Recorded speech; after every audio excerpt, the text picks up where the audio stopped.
Aí está a mesa pronta, com os acompanhamentos básicos de um bom churrasco. Bom pessoal, eu estou aqui na churrasqueira do meu condomínio para falar com vocês hoje sobre churrasco. Só que nós não vamos falar sobre a carne em si, nós vamos falar sobre comidas que acompanham o churrasco. Para quem não sabe, a história do churrasco ela quase se confunde com a história da evolução humana. Ela é uma história que começa lá atrás, há mais ou menos 400 mil anos atrás, no Homo erectus. Foi o homem, o ancestral do homem, que descobriu como controlar e fazer fogo. O Homo erectus morava numa região da África, específica lá da África. E depois que ele descobriu o fogo, ele conseguiu passar a comer muito melhor. E isso foi primordial na evolução. Ele passou a assar a carne, e foi aí que começou o churrasco. Ao assar a carne, ele conseguia consumir uma carne mais saudável, livre de fungos, bactérias, vírus, ou seja, ele começou a ter mais saúde na sua alimentação.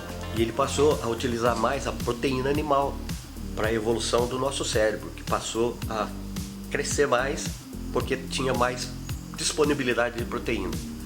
A alimentação do ser humano passou a ser mais eclética, mais variada e principalmente um elemento fundamental que foi o aumento da proteína. Isso tudo em função da descoberta do fogo. A carne ficou mais saborosa, mais macia e permitiu também com essa descoberta que o homem passasse a ter mais segurança contra os predadores, passasse a conseguir ocupar espaços que ele não conseguia antes. Em locais de clima muito frio, com o advento do fogo, ele conseguia fazer fogo, ter calor e morar em lugares mais frios, atrás das caças, exatamente das caças, onde eles continuavam sempre fazendo os churrascos primitivos, as fogueiras e as grelhas de pedras. E todos vocês sabem que Brasil e Argentina são dois países muito churrasqueiros, né?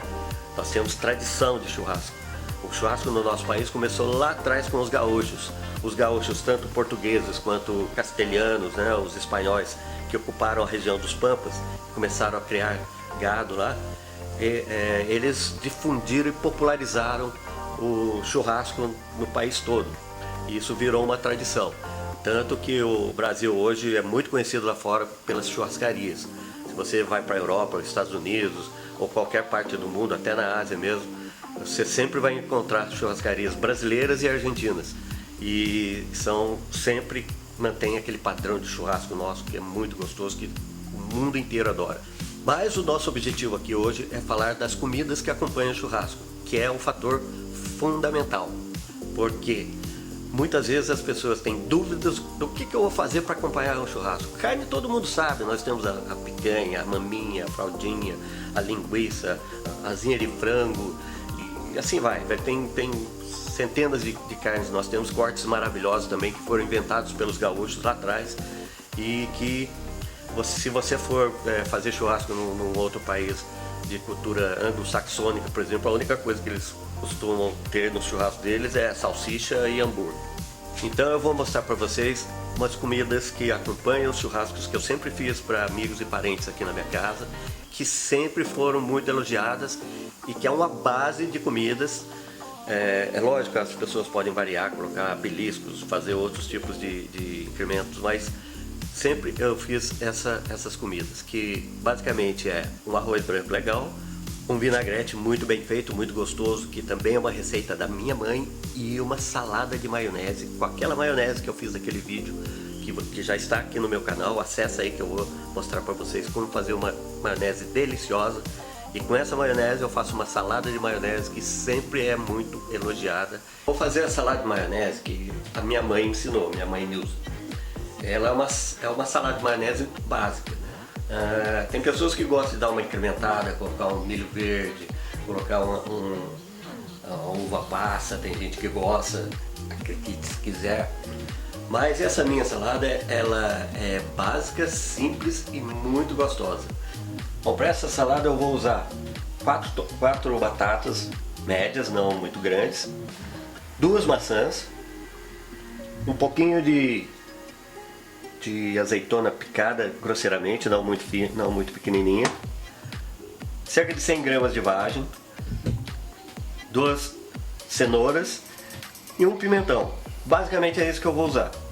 E vai ficar muito gostoso. E a maionese, que obviamente eu fiz, aquela maionese que eu ensino a fazer no canal. Para temperar tudo, e a gente vai usar conforme necessidade. Começa picando os itens que vão ser cozidos. A batata, a cenoura. Eu geralmente começo cozinhando a batata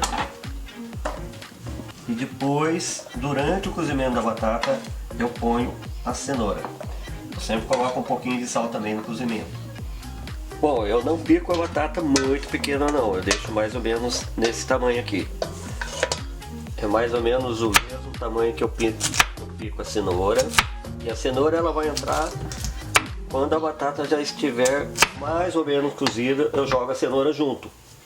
E o último item que vai entrar também no cozimento, que eu coloco logo depois de colocar a cenoura, vai ser a vagem. E depois elas saem todas cozidas juntos da panela. Eu costumo jogar um pouco de sal na água no cozimento dos legumes, porque só o sal que tem na maionese para temperar a salada não é suficiente. Então sempre eu coloco um pouco de sal na água, que daí os legumes ficam já um pouquinho de sal também durante o cozimento. Agora a gente vai deixar a batata cozinhando por um tempo, para depois ir adicionando os outros legumes. E agora eu aproveito o tempo dos legumes que estão sendo cozidos. Enquanto eles vão cozinhando, eu vou já picando os itens que vão entrar crus, né, na salada, e já vou colocando no recipiente onde vou misturar tudo no final. Cortando a maçã também, já vou misturando lá.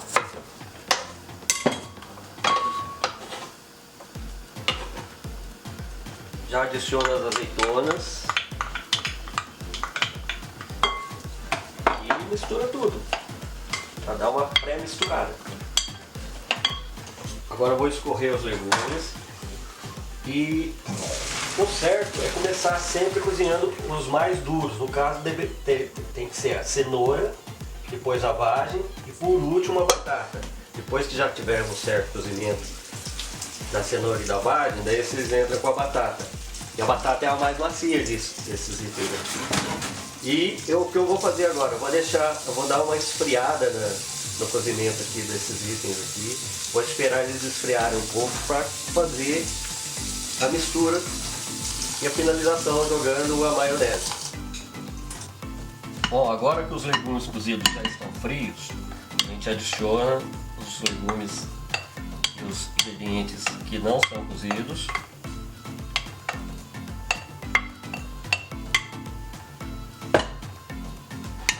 Mistura bem. Ixi, mas não deixa cair, né? Ó, meu Deus. Faz de conta que ninguém viu. Mistura bem. Bom, aí começa a adicionar a maionese e misturar. E vai de acordo com o que o seu coração mandar. A maionese, ela agrega bem na salada toda. Eu gosto de agregar bem, mas eu não gosto de deixar muito molhadinha não. No final eu uso um pouco daquela maionese que sobrou para fazer uma graça lá no prato, colocar um pouquinho por cima, colocar um feitinho com salsinha, cebolinha, um tomatinho, imitando uma florzinha, umas coisinhas assim que a minha mãe gostava de fazer, eu também faço para imitar ela e lembrar um pouquinho dela, né? Olha, aqui do jeito que está aqui, para mim já está ótimo. É esse o ponto que eu gosto. Bom, na sequência aqui dos acompanhamentos de churrasco, eu vou fazer o vinagrete. E para o vinagrete eu vou usar só 2 tomates sem sementes, picados, cerca de meia cebola e salsinha e cebolinha a gosto, conforme o seu coração mandar. Bom, eu vou picando o tomate, eu não costumo picar muito pequeno não, também faço os tamanhos médios assim, que é o jeito que eu gosto de fazer. E o meu vinagrete ele só vai esses 3 itens mesmo. E o tempero, que eu vou mostrar como que eu faço o tempero, né? Mas eu não gosto de pôr outros itens. Tem gente que coloca pimentão, tem gente que coloca pimenta do reino, essas coisas. Realmente eu não costumo fazer assim não. É só esses 3 itens, mas o jeito que eu tempero e fica muito gostoso e sempre é muito elogiado também nos churrascos aqui em casa.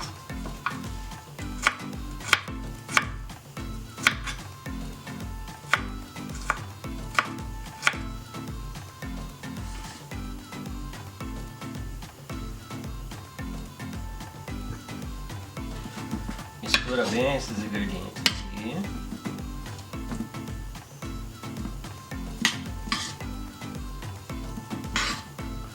É lógico que a quantidade que você vai fazer de vinagrete, de maionese, tudo vai depender do número de pessoas que vocês vão receber na sua casa para o churrasco. E essa quantidade que eu estou fazendo aqui, eu diria que até umas 5 a 7 pessoas vai estar bem alimentado. Se for mais do que isso, vocês têm que aumentar essas quantidades. Bom, para temperar meu vinagrete, eu vou usar vinagre, não é muito, só mesmo para dar o gosto do vinagre. Azeite de oliva,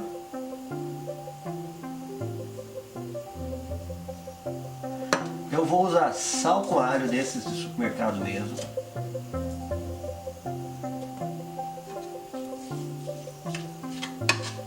E daí ele já vem com alhinho. Para evitar de ter que picar alho e alho em pedaços, eu não gosto muito. Eu gosto do sabor todo agregado. Uma coisa que eu nunca deixo de usar, e essa aqui que era a dica da minha mãe também, é açúcar no vinagrete. Sim, açúcar. Quando você coloca o açúcar, ele dá uma quebrada na acidez do tomate, dá uma equilibrada nos sabores aqui, fica perfeito, fica muito bom. E depois de misturado tudo, o vinagrete ele é um molho, ele não é uma saladinha assim, eu considero ele como se fosse um molho. Então a gente coloca a água à vontade, mas eu deixo mais ou menos quase cobrindo meu vinagrete. É a quantidade de água que eu costumo deixar.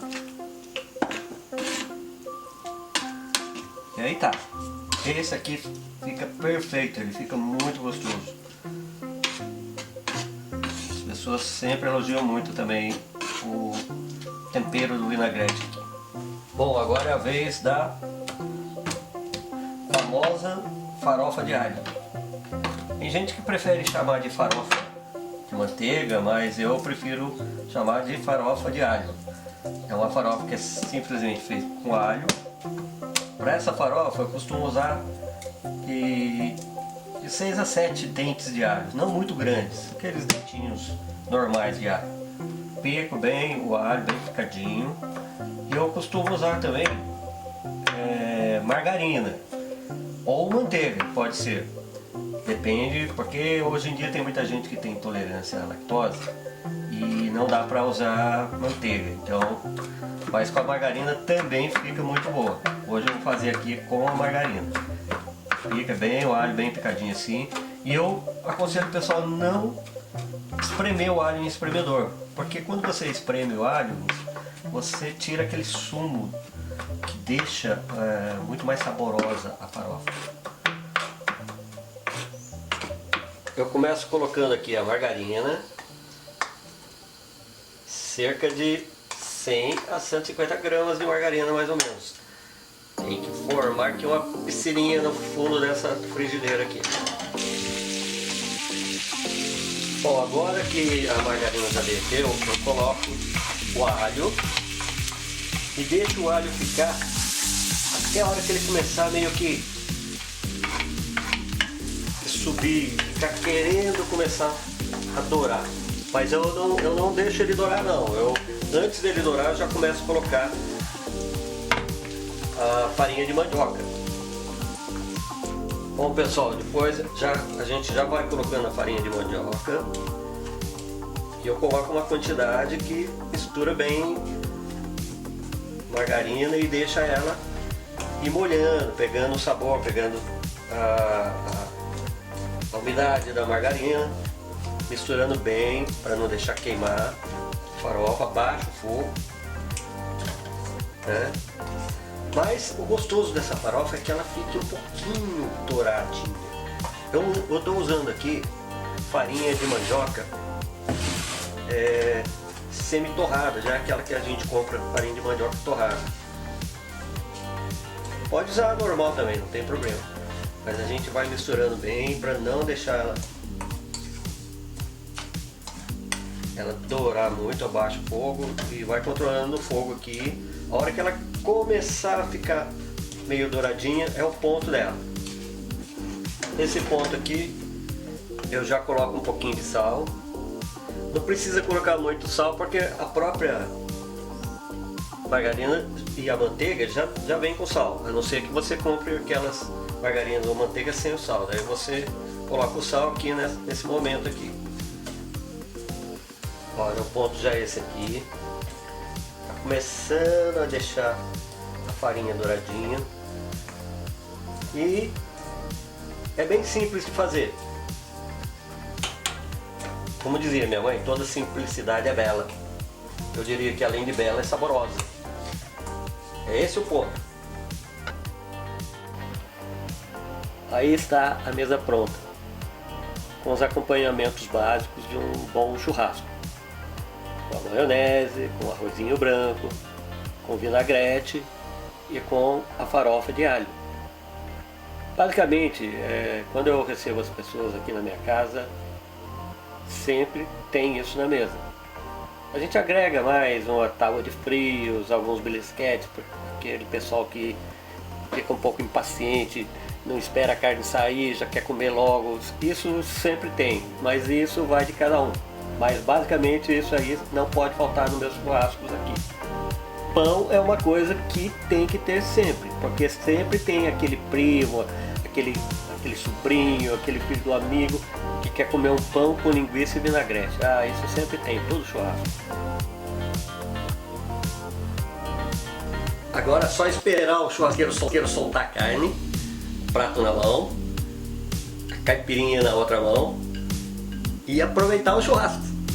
E pessoal, esse aqui foi o vídeo de hoje. Se você gostou, se inscreva no canal e dá um joinha no vídeo, que ajuda a divulgar o vídeo. E bom apetite!